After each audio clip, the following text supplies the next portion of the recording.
दरम्यान मतांसाठी गुजराती मराठी जो वाद आहे तो पेटवण्याचा प्रयत्न आहे असंही राज ठाकरे म्हणतात। आपण बघूया त्यांनी या अनुषंगाने काय भाष्य केलं।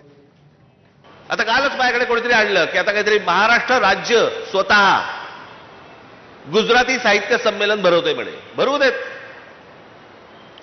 व्यापाराच्या चोपड्यांमधनं पुस्तकाच्या चोपड्यांमध्ये लक्ष गेलं तर जास्ती बरं। मराठी माणसाची आणि गुजराती माणसाची लागावी, इथे भांडणं व्हावी, त्यातनं आपण मतं कशी काढू शकतो, काय काय करता येईल याच्यासाठीचे उद्योग आहेत, दुसरं काही नाहीये। त्याला वाटलं होतं की लगेच राज ठाकरे आणि बाकी सगळे संजय राऊत आम्ही सगळेजण रिॲक्ट होऊ त्याच्यावरती। होणार नाही। आम्हाला जे पाहिजे तेच आम्ही करू, तुम्हाला जे पाहिजे ते आम्ही करणार नाही, बिलकुल करणार नाही।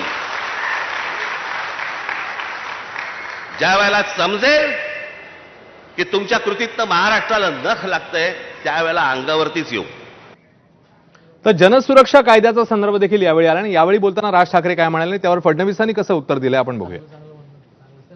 आता तुम्हाला म्हणे तुम्ही ह्या सगळ्या जमिनी आणि याच्यावरती म्हणे कायदा आणला राज्य सरकारने।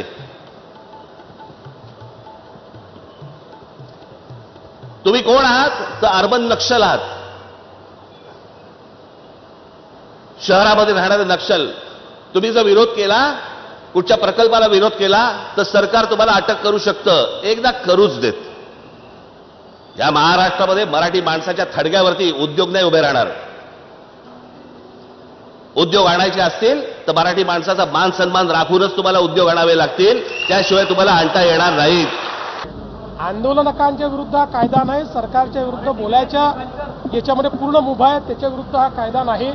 त्यामुळे मला असं वाटतं की अशा प्रकारचे जे काही कमेंट्स आहेत हा कायदा न वाचता केले